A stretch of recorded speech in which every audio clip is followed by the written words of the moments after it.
Hello students, welcome to the class +2 Physics Unit 6 Ray Optics, जिसमें हम optical instruments के बारे में पढ़ रहे थे। हमने astronomical telescope refracting type discuss किया अपने लास्ट लेक्चर में। आज हम डिस्कस करने जा रहे हैं बेटा रिफ्लेक्टिंग टाइप टेलीस्कोप। सबसे पहले तो बेटा रिफ्लेक्टिंग टाइप टेलीस्कोप्स जो हैं उनकी जरूरत क्यों पड़ी। बेटा जैसे कि हमें पता है कि जो टेलीस्कोप्स होते हैं उनको क्या चाहिए, डिस्टेंट स्टार्स को देखने के लिए उनमें लार्ज लाइट गैदरिंग पावर जो है वो होनी चाहिए। ठीक है, तो लार्ज लाइट गैदरिंग पावर होने के लिए जरूरी है कि लेंस का अपर्चर है या जिस पे भी लाइट पड़ती है, चाहे वो लेंस है चाहे वो मिरर है, उसका जो अपर्चर है वो क्या होना चाहिए, लार्ज होना चाहिए। अपर्चर लार्ज होगा तो लाइट गैदरिंग पावर है जो वो भी लार्ज होगी। लेकिन जैसे कि हमें पता है कि जो लेंसेज होते हैं एक तो वो ग्लास के बने होते हैं, ठीक है, उनमें स्फेरिकल एब्रेशन और उनमें जो हम कह सकते हैं ना कलर के कारण क्रोमेटिक एब्रेशन भी होती है।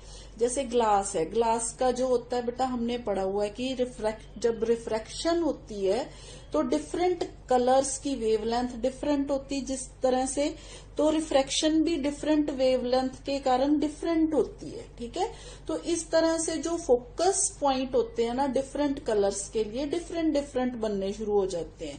तो अगर हम लार्ज अपर्चर का लेंस लेते हैं तो ये सारी प्रॉब्लम्स जो होती हैं वो आ जाती है, स्फेरिकल एब्रेशन, क्रोमेटिक एब्रेशन। तो इन सब को दूर करने के लिए रिफ्लेक्टिंग टाइप टेलीस्कोप जो है वो यूज किए गए, जिनमें लेंसेस की बजाय क्या यूज किया गया बेटा, मिरर्स यूज किए गए।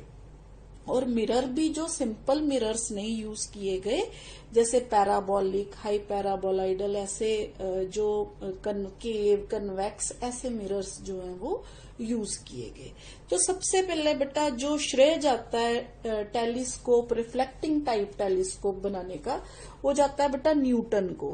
कहते हैं कि न्यूटन ने सबसे पहले 1968 के लगभग जो है न्यूटोनियन रिफ्लेक्टिंग टेलीस्कोप है जो वो बनाया, जिसका नाम उसी के नाम पे पड़ा, न्यूटोनियन रिफ्लेक्टिंग टेलीस्कोप।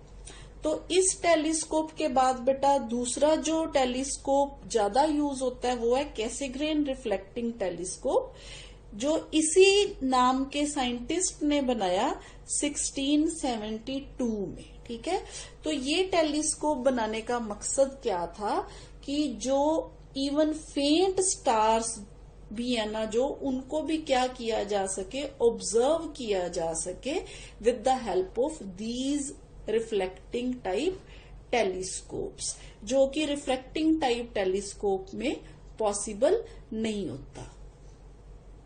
तो बेटा पहले हम वर्किंग प्रिंसिपल देख लेते हैं बारी बारी से कैसेग्रेन रिफ्लेक्टिंग टाइप टेलीस्कोप की। बेटा इसमें क्या होता है, देखिए ये पैराबोलाइडल ऑब्जेक्टिव मिरर होता है जिसमें एक होल होता है। ठीक है, ये होल इसके सेंटर पे होता है। ठीक है, तो इस यहाँ पे क्या होता है, आई पीस होता है।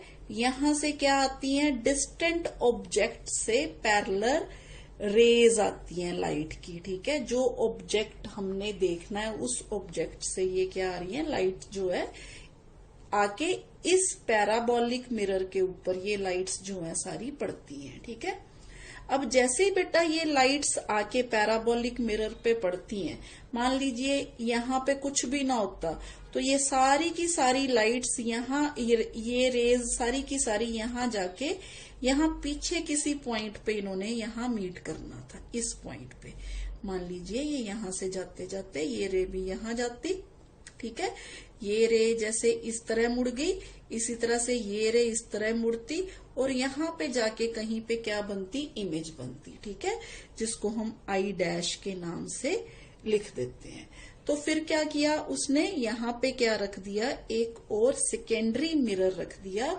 और ये कौन सा मिरर है, ये कन्वेक्स मिरर है। ठीक है, तो यहाँ पे सेकेंडरी मिरर रखने का क्या मकसद हुआ, जो रेज यहाँ से जाके यहाँ पे आके टकरानी थी, अब ये मिरर बीच में आ गया तो ये इसके लिए वर्चुअल ऑब्जेक्ट हो गया। तो अब इसकी जो फाइनल इमेज बनी वो कहाँ पे बनी, यहाँ पे जाके बनी है। ठीक है, तो ये जो पॉइंट है ना, यहाँ पे फाइनल इमेज फॉर्म होती है। ठीक है, the final image formed as eye, यहाँ पे हम लिख देते हैं आई, जिसको हम कहाँ से व्यू करते हैं बेटा, थ्रू आई पीस व्यू करते हैं। As the first image at F is inverted with respect to the distant object and the second image I is erect with respect to the first image, hence the final image is inverted with respect to the object। यहाँ पे inverted image जो है वो बनती है। ठीक है, और जिस तरह से बेटा हमने फोकल लेंथ FO और FE ली थी ऑब्जेक्ट लेंस और आई लेंस की टेलीस्कोप के केस में, इसी तरह से इस केस में भी इसकी जो फोकल लेंथ होगी वो FE होगी और इसकी जो फोकल लेंथ होगी वो FO होगी ऑब्जेक्टिव की। तो यहाँ पे हम फॉर्मूला जो है मैग्नीफाइंग पावर के लिए कैसेग्रियन जो टेलीस्कोप है उसके लिए आता है बेटा हमारा formula F not by FE 1 plus FE by D, जिस तरह से हमने टेलीस्कोप में किया था। इसी तरह से बेटा अगर फाइनल इमेज जो है इन्फिनिटी पे फॉर्म होती है तो वो भी हम फॉर्मूला लिख लेते हैं FO बाय FE के बराबर है। ठीक है, तो ये तो थी बेटा सिंपल कैसेग्रेन रिफ्लेक्टिंग टेलीस्कोप की फंक्शनिंग, जो कि बहुत ही सिंपल है। तो इसी तरह से बेटा अब हम करेंगे न्यूटोनियन रिफ्लेक्टिंग टेलीस्कोप। तो बेटा न्यूटोनियन टेलीस्कोप में क्या होता है, यहाँ पे ये एक आउटर ट्यूब है, इस ट्यूब के एक एंड पे यहाँ पे प्राइमरी मिरर होता है जो कि कनकेव मिरर होता है ऑफ लार्ज अपर्चर। ये क्या है बेटा, कनकेव मिरर है, यहाँ पे कनकेव, और इसका अपर्चर जो है लार्ज है, लार्ज अपर्चर। ठीक है, तो यहां से बेटा जो डिस्टेंट ऑब्जेक्ट है, रेज ऑफ लाइट जो है डिस्टेंट ऑब्जेक्ट से जब आती हैं तो यहाँ पे कनकेव मिरर पे आके टकराती हैं तो यहाँ से रिफ्लेक्ट होती हैं। अब ये रेज जब रिफ्लेक्ट होती हैं तो सेम उसी तरह से मान लीजिए बेटा यहाँ पे कुछ भी ना होता तो ये रेज यहाँ पे जाके कहीं पे मीट करती, ये भी इस तरह से और ये भी रे इस तरह से यहाँ पे कहीं जाके मीट करती, तो यहाँ पे एक वर्चुअल जो है इमेज बनती। ठीक है, यहाँ पे बनती। अब हमने क्या किया, यहाँ पे एक मिरर रख दिया हमने, प्लेन मिरर रख दिया which is inclined at an angle 45 degree to the axis of the tube. ये जो ट्यूब है इसके एक्सिस के 45 डिग्री पे इंक्लाइंड कर दिया। ठीक है, अब ये प्लेन मिरर क्या करता है, the plane mirror deviates the rays and the real image is formed in front of the eye piece. Eye piece कहाँ पे है, यहाँ पे है। ठीक है, तो यहाँ पे जो इमेज बनती है वो हमें दिखाई देती है, जो कि आई पीस जो है बेटा ये एक साइड ट्यूब पे फिटेड है। ठीक है, जहां से हम क्या कर सकते हैं, हम व्यू कर सकते हैं फाइनल इमेज को। तो ये थी बेटा सिंपल जो वर्किंग एंड प्रिंसिपल जो न्यूटोनियन रिफ्लेक्टिंग टाइप टेलीस्कोप का। अब बेटा इसी तरह से अगर हमारे पास फोकल लेंथ FO है, मान लीजिए कनकेव स्फेरिकल मिरर की जो कि ऑब्जेक्टिव का काम कर रहा है, और FE है focal length of eyepiece, तो मैग्नीफाइंग पावर जो हो जाएगी इस केस में वो हो जाएगी बेटा FO बाय FE के बराबर। ठीक है, तो ये है बेटा न्यूटोनियन टेलीस्कोप। अब हम इन रिफ्लेक्टिंग टाइप और रिफ्रैक्टिंग टेलीस्कोप है जो इन दोनों के जो है कंपैरिजन करेंगे और ये देखेंगे कि क्यों जो रिफ्लेक्टिंग टाइप टेलीस्कोप है वो बेटर है। तो बेटा देखते हैं advantages of reflecting type telescope over a refracting type telescope. तो सबसे पहले बेटा जैसे कि मैंने आपको बताया था, फर्स्ट जो इसकी एडवांटेज है वो है नो क्रोमेटिक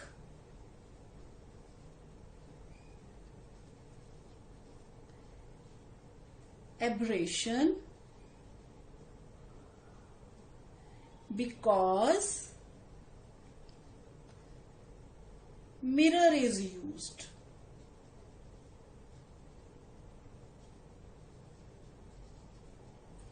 क्योंकि मिरर यूज होते हैं, it is free from chromatic aberration. इसके अलावा सेकंड सेम इसी तरह से spherical aberration gets removed by using a paraboloidal mirror. Spherical aberration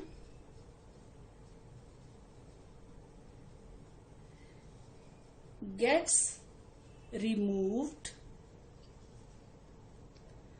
by using paraboloidal mirror.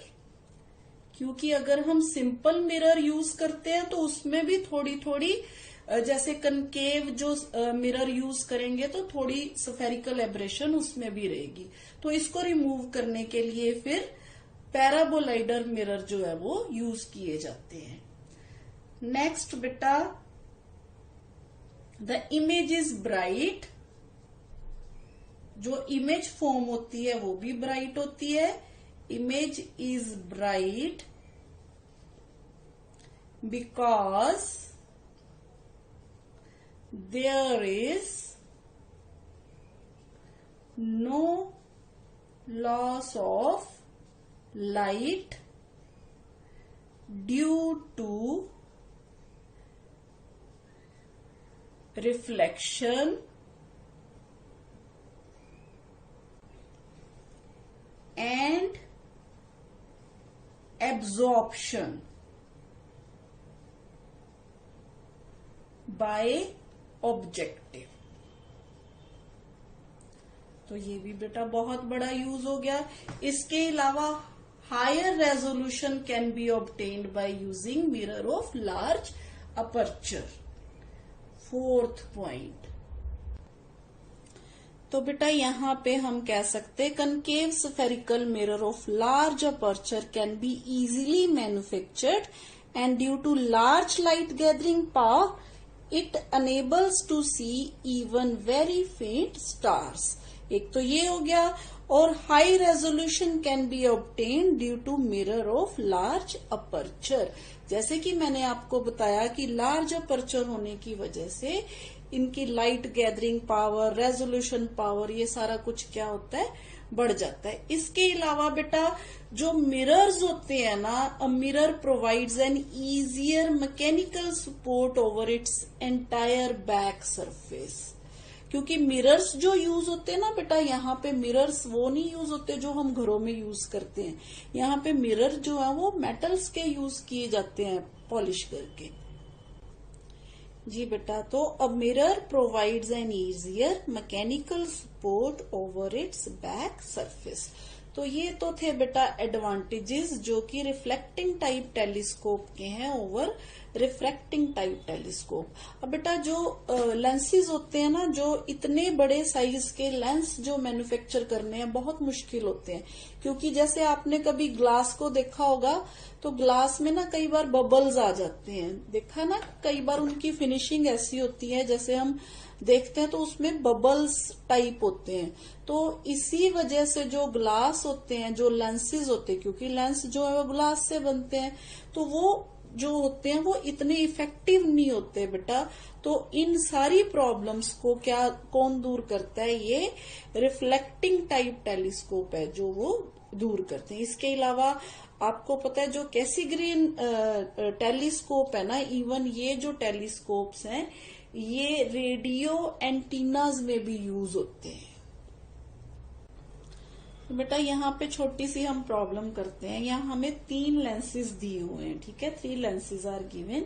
हमने यहाँ बताना है which 2 lenses will you use as an eyepiece and as an objective to construct an astronomical telescope. तो इनमें से आप कौन से लेंसेज जो है वो यूज करोगे, ठीक है. तो बेटा इसका आंसर हमारे पास क्या है, for constructing an astronomical telescope जो L1 है should be used as objective because it's largest focal length. क्यों लार्जेस्ट फोकल लेंथ? क्योंकि जो फोकल लेंथ होती है ना वो प्रोपोर्शनल होती है 1/p के। तो इसकी पावर कम है तो इसकी फोकल लेंथ क्या होगी? ज्यादा होगी। ठीक है। एंड लार्जर अपर्चर, तो इसका अपर्चर भी लार्ज है, ये देखिए। तो इसी तरह से बेटा L3 जो है उसका अपर्चर स्मॉल है। ठीक है।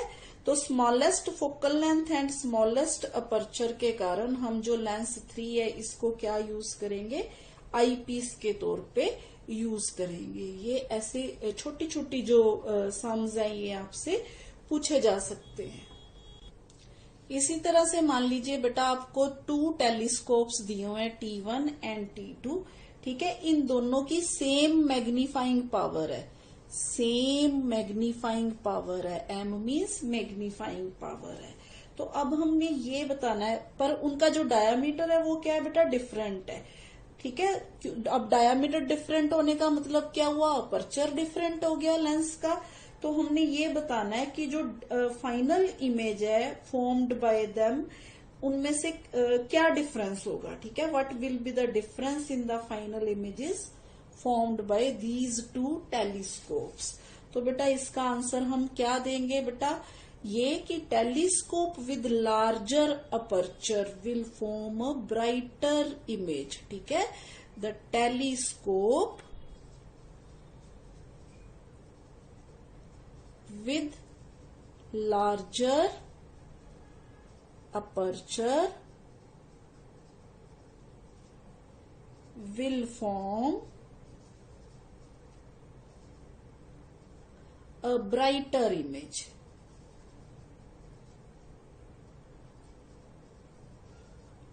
Also, the fine details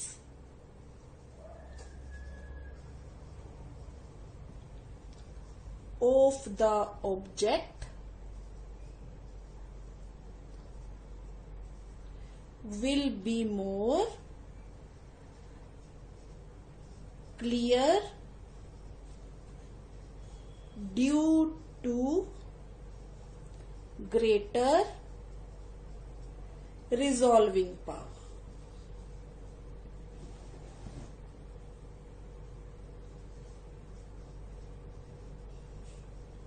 ठीक है।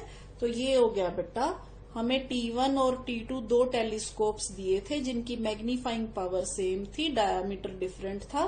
तो हमने ये बताना था कि कौन सा टेलीस्कोप है जो उसकी फाइनल इमेज में क्या फर्क होगा दोनों में। ठीक है।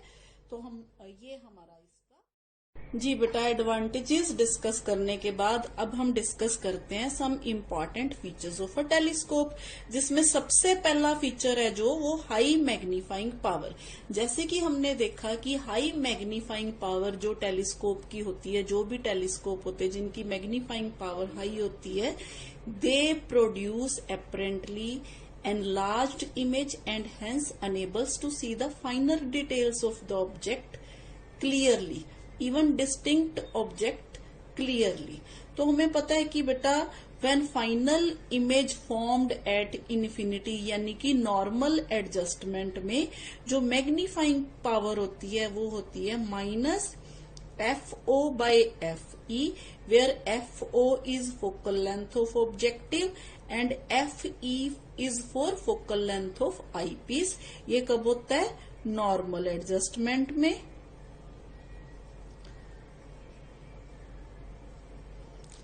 Normal adjustment means when final image is formed at infinity. तो बेटा यहां से हमें क्लियर है कि जो ऑब्जेक्टिव है उसकी फोकल लेंथ जो है वो क्या होनी चाहिए? उसकी वैल्यू जो है लार्ज होनी चाहिए। इसी तरह से जो आई पीस है उसकी फोकल लेंथ की वैल्यू क्या होनी चाहिए? स्मॉल फोकल लेंथ होनी चाहिए। तो ये जो फीचर है हमने टेलीस्कोप का देखा। हमने देखा कि जो ऑब्जेक्टिव होते हैं टेलीस्कोप में वो लार्ज अपर्चर और लार्ज फोकल लेंथ के होते हैं, और जो आई पीस होता है वो शॉर्ट फोकल लेंथ या शॉर्ट अपर्चर का जो है वो रखा जाता है। ठीक है, तो बेटा hence for large value of high value of magnifying power objective should be of large focal length while eyepiece should be of small focal length. जी बेटा, इसके बाद सेकंड फीचर जो है वो है हाई रिजॉल्विंग पावर। अब हाई रिजॉल्विंग पावर का क्या मतलब है बेटा? A telescope of high resolving power has ability to show the images of two very near parts of an object as separate. जैसे मान लीजिए टू स्टार्स हैं जो बहुत नजदीक है, तो जिस टेलीस्कोप की रिजॉल्विंग पावर हाई होगी ना, तो वो क्या करेगा, आपको ये दोनों स्टार्स जो हैं ये सेपरेट करके दिखाएगा, फाइन डिटेल के साथ दिखाएगा। लेकिन जिस टेलीस्कोप की रिजॉल्विंग पावर जो है वो हाई नहीं होगी ना, वो वहां हमें ऐसे लगेगा कि ये स्टार जो है ये दो दिखने की बजाय हमें एक ही दिखाई देगा, यानी कि ये हमें क्लियरली दिखाई नहीं देंगे, अलग अलग से डिस्टिंक्टली जो है ये हमें दिखाई नहीं देंगे। ये मतलब होता है बेटा रिजॉल्विंग पावर का, हाई रिजॉल्विंग पावर का। तो इससे हमें क्या होता है, फाइन इमेज नजर आती है अलग अलग ऑब्जेक्ट की। तो इसमें बेटा हाई रिजॉल्विंग पावर में जो एंगुलर लिमिट ऑफ रेजोल्यूशन होती है ना, वो होती है theta is equal to 1.22 lambda by capital D, where D is diameter of objective and lambda is wavelength of the light used. ठीक है, तो यहां से हमें ये क्लियर हो रहा है कि telescope will have high value of angular limit of resolution and hence high resolving power if objective of large diameter and light of shorter wavelength are used to see the distant objects। क्योंकि बेटा जो resolving power होती है ना, वो proportional होती है 1/डेल्टा theta के बराबर। तो रिजॉल्विंग पावर तभी ज्यादा होगी अब अगर थीटा जो है वो कम होगा। इसको आप इस प्रकार से समझिए बेटा, जैसे मान लीजिए ये टू डिस्टिंक्ट कोई ऑब्जेक्ट्स हैं, ठीक है, उनको हम यहां से देख रहे हैं। मान लीजिए ये एंगल बन रहा है थीटा, ठीक है। मान लीजिए इस केस में ये एंगल जो है हमारा 4 डिग्री है, ठीक है। तो ये हमें मान लीजिए ये टेलीस्कोप है, टेलीस्कोप जो है 4 डिग्री पे जो एंगुलर सेपरेशन पे ये हमें जो ऑब्जेक्ट्स हैं, दो डिस्टिंक्ट ऑब्जेक्ट्स दिखा रहा है। इसी तरह से मान लीजिए एक टेलीस्कोप जो है वो इतनी एंगुलर सेपरेशन से, मान लीजिए 20 डिग्री से हमें 2 डिस्टिंक्ट ऑब्जेक्ट्स जो है वो दिखा रहा है। इसी तरह से मान लीजिए एक टेलीस्कोप है जो वो सिर्फ 1 मिनट या 2 मिनट के एंगल सेपरेशन से हमें 2 डिस्टिंक्ट ऑब्जेक्ट्स दिखा रहा है। तो सबसे ज्यादा जो पावर होगी, रिजॉल्विंग पावर होगी, वो किसकी होगी? फिर इस केस में इसकी होगी, ठीक है। इस तरह से हम देखते हैं resolving power of a telescope. तो उसके लिए हमने देखा कि डायामीटर ज्यादा होगा ऑब्जेक्टिव का, तो रिजॉल्विंग पावर जो है वो क्या होगी? ज्यादा होगी। जी बेटा, इसी तरह से जो थर्ड फीचर है वो है लार्ज लाइट गैदरिंग पावर। अब लार्ज लाइट गैदरिंग पावर का क्या मतलब है बेटा? जो डिस्टेंट ऑब्जेक्ट से लाइट आ रही होती है ना, उसको ज्यादा से ज्यादा जो ऑब्जेक्टिव होता है वो कलेक्ट करने की पावर रखता है, ठीक है। तो a telescope of large light gathering power collects a large amount of light from the distant object and hence the image formed will be very bright. तो इमेज की ब्राइटनेस का ताल्लुक इससे होता है। The light gathering power and hence the brightness of the image is directly proportional to the area of the objective, यानी कि objective जो है हम किस एरिया का ले रहे हैं, उसका अपर्चर कितना है, उसका डायामीटर कितना है, इस पे डिपेंड करता है। दैट इज ब्राइटनेस जो होती है, brightness is proportional to pi D square by 4। यहाँ पे हम डी इसलिए ले रहे हैं क्योंकि हम डायामीटर ऑफ ऑब्जेक्टिव की बात करते हैं, रेडियस नहीं ले रहे, हम डायामीटर ले रहे हैं। तो डी क्या है यहाँ पे? Diameter of the objective of the telescope. तो बेटा इसी तरह से एक टर्म होती है brightness ratio of a telescope, जो कि किसके बराबर होती है, ब्राइटनेस रेशियो, जिसको हम B से लिखते हैं, ब्राइटनेस रेशियो।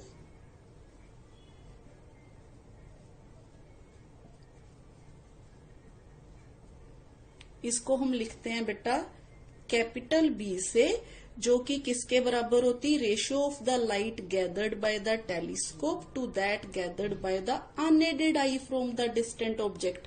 यानी कि हम बिना टेलीस्कोप के जब देखते हैं किसी डिस्टेंट ऑब्जेक्ट को, और जब विद टेलीस्कोप देखते हैं किसी डिस्टेंट ऑब्जेक्ट को, तो तब जो रेशियो होती है उसको बोलते हैं हम लाइट गैदरिंग की जो रेशियो होती है, लाइट गैदर्ड की जो रेशियो होती है, उसको हम बोलते हैं ब्राइटनेस रेशियो। तो ये किसके बराबर हो जाएगा बेटा, अभी हमने जो टेलीस्कोप के केस में पाई d²/4, और अगर हम टेलीस्कोप से नहीं देखते, नेक्ड आई से देखते हैं या अपनी आई से देखते हैं, तो डायामीटर ऑफ द प्यूपल अगर मान लीजिए स्मॉल d है, ये आई के लिए है, ठीक है, तो यहाँ पे आ जाएगा पाई स्मॉल d²/4। तो यहां से बेटा हमारे पास, तो ये बेटा हमारे पास आ गया B is equal to d²/d²। तो यहां से भी हमें यही पता चलता है कि जिस टेलीस्कोप का जो डायामीटर है ऑब्जेक्टिव का वो लार्ज होगा, उसकी लाइट गैदरिंग पावर जो है वो क्या होगी, ज्यादा होगी। ठीक है, तो बेटा अब तक हमने रिफ्रैक्टिंग और रिफ्लेक्टिंग टाइप टेलीस्कोप के बारे में पढ़ा और इनके फीचर्स देखे। तो इसमें हमने क्या देखा कि जो रिफ्लेक्टिंग टाइप टेलीस्कोप्स है ना, वो क्या है, इनकी एडवांटेजेस ज्यादा हैं। रिफ्रैक्टिंग टाइप टेलीस्कोप जो है वो इतने ज्यादा यूज नहीं होते जितने ज्यादा रिफ्लेक्टिंग टाइप टेलीस्कोप है जो वो यूज होती हैं। ठीक है, hence reflecting type telescope, due to their size, due to their features, they are widely used all over the world। ठीक है, तो ये तो था बेटा refracting and reflecting type telescopes के बारे में। आज के लिए इतना ही बेटा।